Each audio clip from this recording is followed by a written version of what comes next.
بات کریں گے ٹڈی دل کے حملے پہ، جو کہ کہا جا رہا ہے کہ کرونا سے بھی زیادہ بڑا چیلنج ہے پاکستان کے لیے، پاکستان کی اکانومی کے لیے اور فوڈ سیکیورٹی کے لیے۔ جی اعجاز شاہ صاحب کیا کہیں گے؟ نہیں، اس میں نا یہ پھر وہی انالیسس والی بات ہے۔ بیسیکلی کرونا کے ساتھ آپ اس کو اگر کمپیریزن کریں گے نا تو کرونا میں تو پوری دنیا آپ کے ساتھ کھڑی ہوگی۔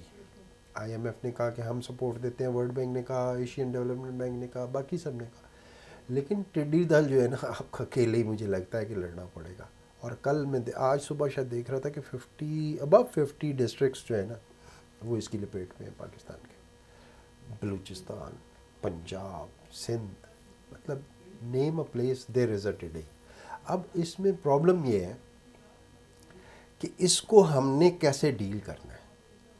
ڈیل کرنے کے لیے ہم نے جو فیڈرل گورنمنٹ لیول کی اسٹریٹجی ہے اس میں پرائم منسٹر نے باقاعدہ ایک ٹاسک فورس بنائی اور نیشنل ڈیزاسٹر مینجمنٹ اتھارٹی کو پورا ٹاسک دے دیا۔ اب آپ کو یاد ہوگا کہ جب یہ کرونا آیا تو اس وقت بھی NDMA جو تھی، نیشنل ڈیزاسٹر مینجمنٹ اتھارٹی، اس کو یہ ٹاسک دیا گیا کہ سارا جتنا بھی آپ کا یہ سامان، کٹیں باہر سے منگانا، لینا، کرنا، جتنا بھی ہاسپٹل ایکوپمنٹ ہے، جتنی بھی ریکوائرڈ چیزیں وہ ساری وہ کرے گا۔ دے ڈڈ مینیج، الحمدللہ میں سمجھتا ہوں کہ بڑا آسانی سے اور بڑے طریقے سے ہو گیا۔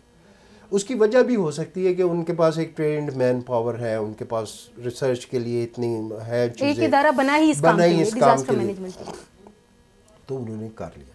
اب اس جو سچویشن ہے ٹڈی دل کی، اس کے لیے بھی انہوں نے کہا ہے، اور میں نے ابھی کچھ دن پہلے دیکھا تھا کہ ٹرکی نے ہمیں 2 یا 3 جہاز دیے ہیں، اور ایک تو ہمارے پاس پہلے 2-3 جہاز تھے، ان میں سے ایک شاید کریش کر گیا تھا اور 2 جہاز ایکسسٹ کرتے تھے۔ ابھی ٹرکی نے بھی ہمیں 3 فورس پریز، ہاں جی، وہ دیے ہیں، اور وہ اب یہ ہے کہ وہ ایک ان کا ایمرجنسی سیل یا سینٹر بن گیا۔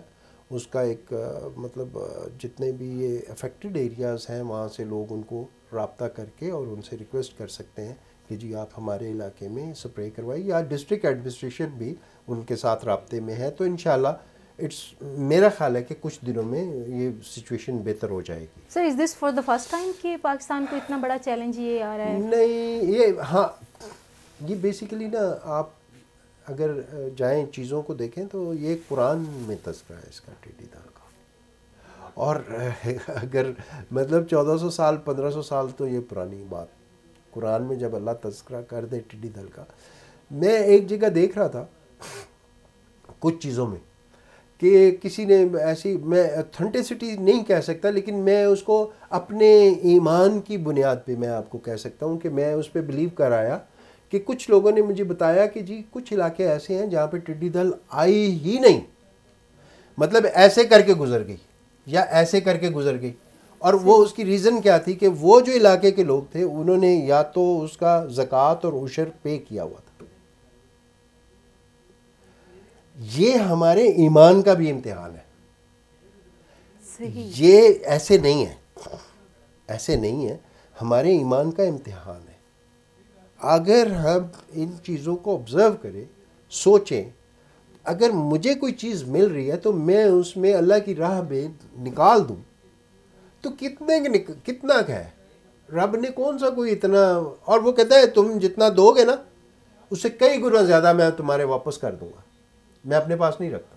جی بالکل، وہ تو ہے، وہ ہمارے یہ کنفرم ہے، ہمارے ایمان کا حصہ، لیکن ہم پریکٹیکلی ایمان کا حصہ بناتے نہیں ہیں، ہم گھبرا جاتے ہیں، اللہ کی راہ میں دیتے ہوئے گھبراتے ہیں۔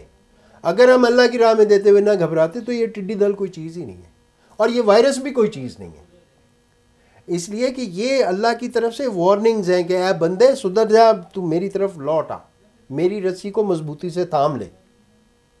ویسے سر آپ نے جو ریلیجیس پرسپیکٹیو بیچ میں لے آئے ہیں آپ، تو کرونا کی سچویشن میں پاکستان ایگزامپلری طور پہ سامنے دیکھ لیں آپ، جس طرح چیریٹی، جس طرح ہیلپ آؤٹ لوگوں نے ایک دوسرے کو کیا ہے، یس نو ڈاؤٹ، بالکل بہت مثال نہیں ایسی ملتی.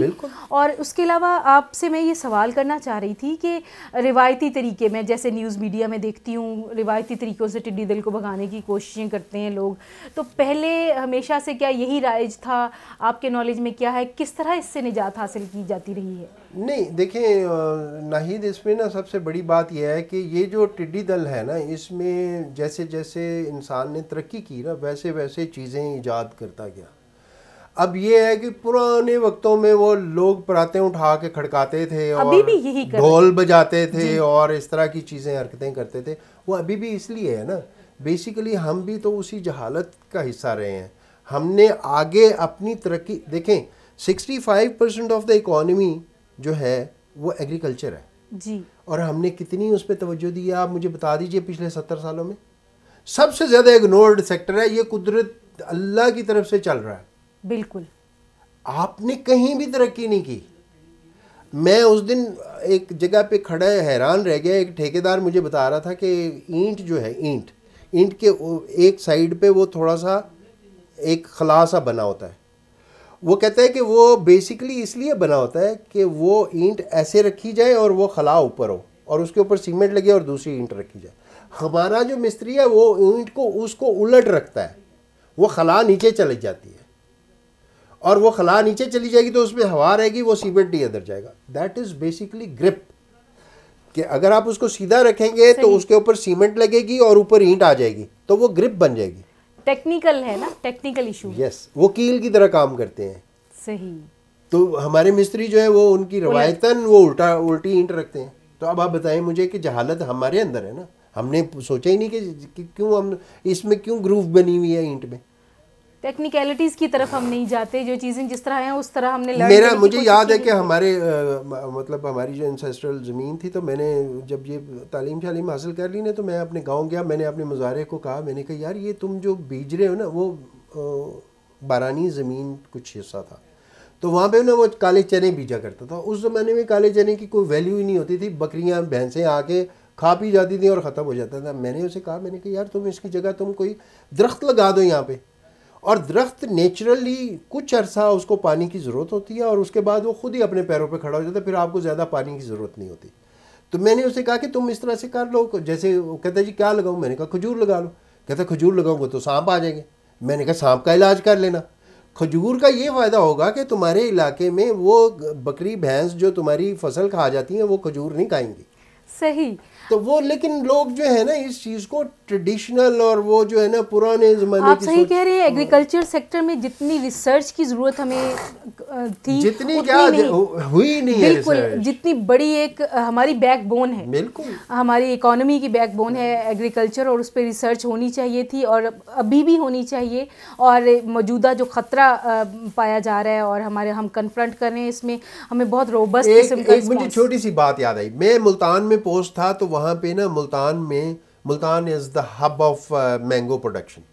تو وہاں پہ نا مینگو گروز ایسوسی ایشن کی پریس کانفرنس ہوئی اور انہوں نے کہا جی کہ ہم اس زمانے میں شاید $2 ملین کی ایکسپورٹ ہم کرتے تھے. تو میں نے کہا جی آپ, انہوں نے کہا جی ہم $2 ملین کی ایکسپورٹ کرتے ہیں, ہمیں سرکار کی طرف سے کوئی سپورٹ نہیں ہے. ایکسپورٹ کرتے ہیں اور ہمیں کوئی سپورٹ نہیں ہے سرکار کی طرف سے. ہمیں اس زمانے میں ان کی ایک بیماری اس کو آم کو لگ گئی تھی کہ اندر سے نا وہ جلا سا آ جاتا تھا اور وہ خراب ہو جاتا تھا.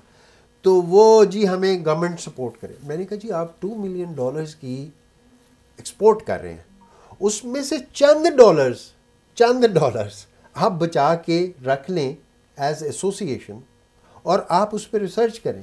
آپ کو کیا ضرورت ہے کہ آپ گورنمنٹ کے سر پہ بیٹھے ہوئے. بالکل, ہمارا یہ بھی ایک ٹریجڈی ہے کہ سارا کچھ ہم گورنمنٹ پہ ڈال دیتے ہیں. ہمارا یہ سب سے بڑا المیہ ہے کہ ہم ہر چیز جو ہے نا کہتے ہیں جی گورنمنٹ کرے, سوسائٹل لیول پہ, آرگنائزیشنل لیول پہ ہم نہیں کرتے. بھائی انکم میری ہو رہی ہے, آم کی فصل سے فائدہ میں اٹھا رہا ہوں اور میں اس چیز پہ ہیزیٹنٹ ہوں کہ میں اپنے پودوں پہ کو بیماری لگنے سے بچانے کے لیے ریسرچ نہیں کروا رہا. صحیح, بہت شکریہ اعجاز شاہ صاحب آپ کا. ہمارے پاس ٹائم ختم ہو رہا ہے.